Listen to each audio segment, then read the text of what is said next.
When you think of magic mazes, you think of garden hedges, secret passages, and fairy tricksters out to trap you in its winding paths forever. Of course, what you don't think of is a mall full of old people and farts.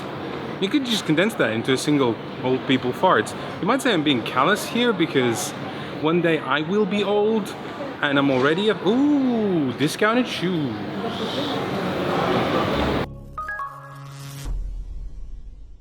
In Magic Maze, you'll be playing fantasy heroes, druids, barbarians, and Italians and such, each represented with the most intricately detailed miniatures in any board game ever made. The bad news is that your gear was stolen and you can't go adventuring without it, and of course you can't buy new gear because you don't have any money, because if you had money you wouldn't be an adventurer or anything, so you decide to steal it back from a mall that has axes and bows and magic staves and escalators. With me so far? Okay, because it gets even better than that. Your objective is 1. Move each piece to a space that has their gear so they can steal it, and B. Afterwards move each pawn towards the exit so they can escape. But here's the thing, you don't just control one piece, you control all of the pieces. And the players that are playing with you, they're also controlling all the pieces. Everyone is in charge of everything, making this game not just the perfect Marxist utopia, but also the ultimate hair-tearing experience, because you're only allowed to move pieces one way. If you've been dealt this card at the start of the game, that means you can only move pieces downwards, and you're the only one in the game who can explore new tiles, revealing more of the map. And if you think that sounds devilishly infuriating, trying to move a piece one way, your partner misreading what you're trying to do and then moving it back, and then you're like, what you're doing? Well, here's the final two kickers. This game is in real time, and no one is allowed to talk. Contrary to what I've just said, when you start a game of Magic Maze, you are allowed to talk. You can tell Carrie to teleport the archer to the portal and Fred to move the archer right and up the escalator, leaving you to move the warrior down and discover a new tile, and basically you get to develop a plan, which is nice because it gives you hope. As soon as someone moves a pawn, you have to flip a 3-minute sand clock, and that's how much time you have to do everything. Carrie then teleports the archer to the portal, whilst Fred watches Carrie teleport the archer to the portal, forgets what he has to do, and no one has any idea anymore. And oh look, Fred, is that discounted shoes? There he goes. Now, 3 minutes is enough to microwave this potato, but it is not enough time to cook it, and that's why all over this landscape of the mall there are hourglass spots dotted around, and if you move a pawn into one of them, you immediately take the hourglass and flip it around, regardless of where it was before, meaning that yes, you could actually end up with less time than you had initially. After the hourglass is flipped, everyone gets an opportunity to talk to each other again, which is code for airing your grievances, until someone makes another move. Some of you immediately hate the idea of this, and I'm not sure I can do anything to alleviate that. If you feel uncomfortable with playing a game where you can't verbalize your thoughts, where you should be, what you should do, what is the meaning of all of this, then maybe Magic Maze is just not a right fit. But consider this, one of the most common problems in any cooperative game is telling other players what you think they should do, and that is a compulsion that is easy to do right, but at the same time also easy to understand. After all, the game is cooperative. You all together either win or lose, and if you see an opponent making a move that you think will net you losing rather than winning, shouldn't you tell them? Shouldn't you enlighten their path with your wisdom, even if that does make you a total arse? Well, Magic Maze says to hell with that question. It makes the problem irrelevant by removing talking entirely from the equation. Actually, that's not quite true. You can talk via the medium of hitting a giant pawn in front of someone, signaling that you want them to do something, but without actually being able to say what you want them to do.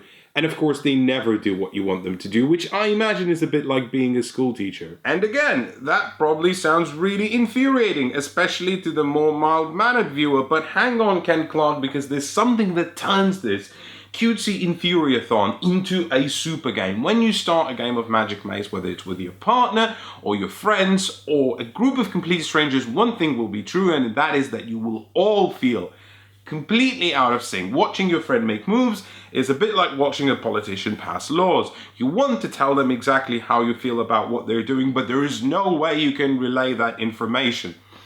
And then, true to its name, something magical happens. You see, that's because Magic Maze isn't just a cooperative game, it's a good cooperative game, because it understands that cooperative games aren't about reaching a goal or beating an objective. They're about becoming in sync with everyone on the table. And whilst I can't pinpoint in any of the games that I've played that specific Matrix becoming Neo moment where everyone just flipped a switch and suddenly got it, we all did get there somehow. The pawn of infuriation becomes the pawn of communication, and at first you get anxious when someone is tapping it in front of you because you don't know what they want from you, but as the game progresses, they don't need to tap it. They don't even need to point it at you. All they need to do is pick it up and you will instinctively know what they mean, and that is so satisfying and so powerful, and the game starts to buzz and whir and click, click, click, and the timer is just almost out of time, but it's okay because you know you can make it. Just about. Can you? The problem is that once once you've learned how to communicate without talking, you've learned how to communicate without talking, and it's kind of like beating the entire game. Imagine if there was a game specifically where you have to learn how to bicycle, and you've learned how to bicycle. Well, you can't unlearn it, can you? Of course, what you can do is you can go and play this game with a group of different players who haven't learned that yet, but that's kind of like going back to high school when you're 40. Thankfully, Magic Maze is very much aware and introduces hills, slopes, BMXs, and halfpipes. Each scenario progressively adds on a layer of complexity. In scenario 2, you no longer have just one exit that all the pawns have to escape through. You have color-coded exits attributed to each pawn specifically. In scenario 3, every time the sand timer flips, you have to swap roles around the table, and that means that suddenly you're no longer responsible for what you were responsible before, and you have to learn that fact very, very quickly. But also, the other players around the table have to learn that you can no longer do what you were able to do, and it gets devilishly more complicated as it goes along, but I won't spoil it for you because I want to leave that to discover for yourselves. The thing that doesn't quite work is the player counts. The game proudly boasts being playable 1 to 8,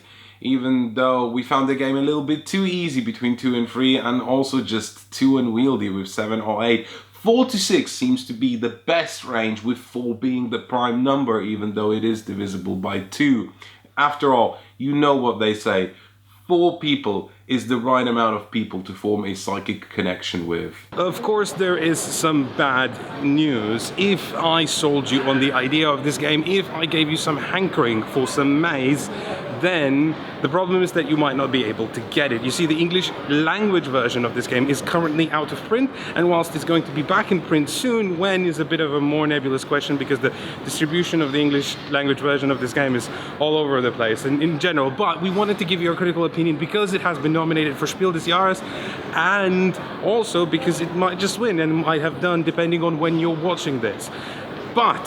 But if you really can't wait to get your hands on it, you can get the German and the French language versions, which are currently available, and the game is language independent, so all you need to do is download the rulebook from Board Game Geek. And if you are upset with us for covering a game that isn't currently in print, technically, even though it will be back in print soon, well, then I have only one thing to... discounted shoes.